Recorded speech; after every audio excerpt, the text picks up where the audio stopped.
Well, the UConn women's team is looking real good lately. They have got some nice wins under their belt. Those two losses are kind of looking in the rearview mirror. 80-47, a big win in the Big East over Butler. And honestly, this game was over by halftime. It was Yeah. a really good game through and through for the Huskies. And it honestly, you can't really pinpoint who was the top star in this one. I mean, if you really want to, and you can get the nod to Edwards, sure, but we saw some really, really good play from the entire starting five and even Patterson off the bench. There was some really good play from the Huskies, Steve.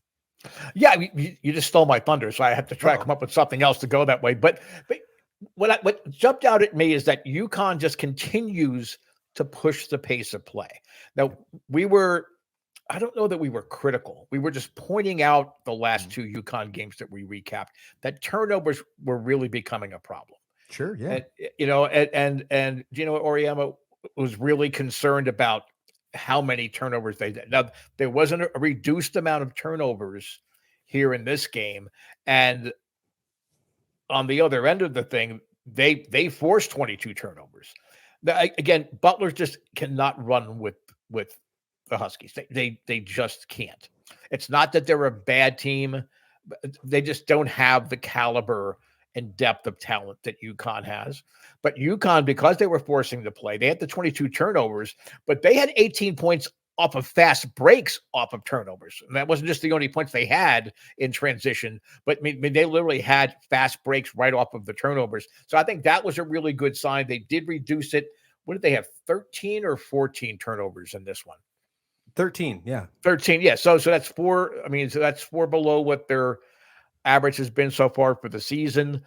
But what jumped out at me is that again they played a pretty short lineup. They didn't have everybody available again, but the Stars did what they had to do. You talked about Aaliyah Edwards. She had a terrific game. 20 points. She was 10 for 12 from the field. I mean, she's very efficient. Aubrey Griffin, Dorka Juhas, who I just love. I mean, she's not really as consistent as perhaps she may be. But I love to watch her play. And Lulu Pez Senecal, I mean, they all scored in double figures.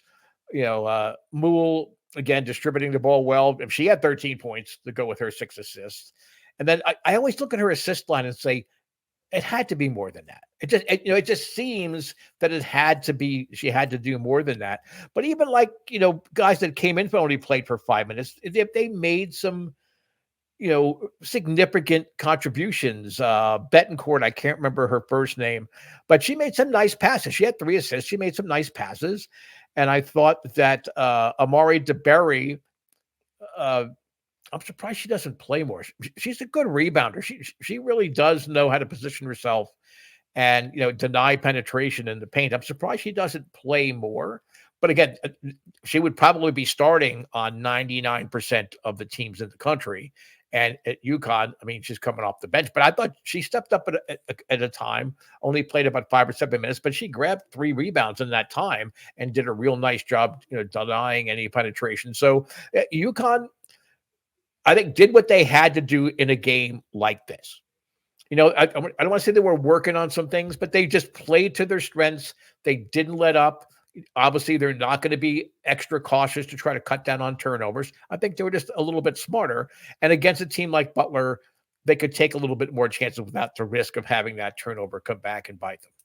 Yeah, not having Ducharme obviously could have been drastic if it was against another squad other than Butler, but having her rest after that injury, it was good because they didn't need her. They did very good without her in this one. But I want to go back to kind of the narrative that we keep talking about with these turnovers because we are, you know, nickel and diamond this team because they are a top team and we can talk about it till we're dead in the face about the injuries, but we know that's going to heal eventually and come back. And they're going to be that team that we hope can run with teams like South Carolina, Ohio State, Stanford, and the tournament time. I like to look at Mule here. And yes, her assists are technically down a little bit, but her turnovers are also down. The last two games against Butler and Marquette, she has only gave 2 turnovers in each game. If you compare that against Creighton, she had 4. Against Seton Hall, she had 4. And against Florida State, she had 5. So her assists might be a little lower, but she's also turning the ball over cutting that in half. So that's something that is really impressive. That's really good. She's the leader on the court when it comes to carrying the or handling the ball. So when you Mhm. think of turnovers, you're going to think of Mule right off the bat. You have to, because she is that true point guard. So if her turnovers are down, you have to expect that turnover number is going to keep going down itself, Steve. Absolutely. And then when I was talking about her assists, it just always, I mean, I didn't mean it in a negative thing where she only had 6. And like you go down the box score, it kind of reinforced the point I was trying to make. When you watch a game, you swear to God she's in double figures in assists, all the time, because she's just so efficient and she's so smart. And in essence, I think, especially in the Husky system, she's making the key pass, but not necessarily the last pass.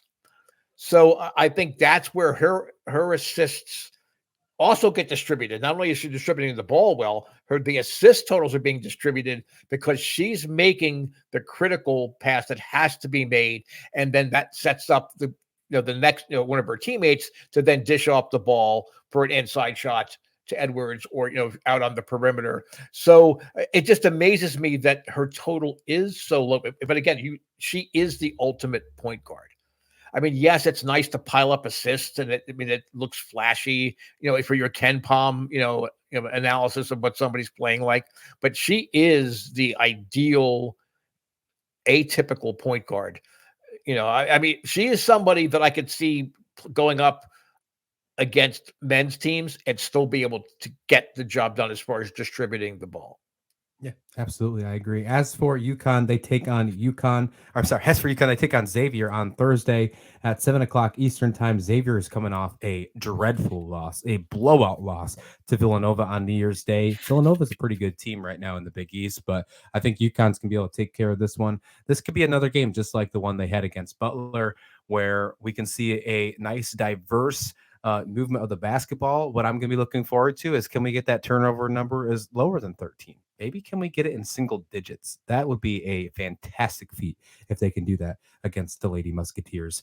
Let us know your thoughts in the comment description below. What do you think about the Huskies after their big win against Butler? Hit like and subscribe while you're there. And thanks for watching Slasher U.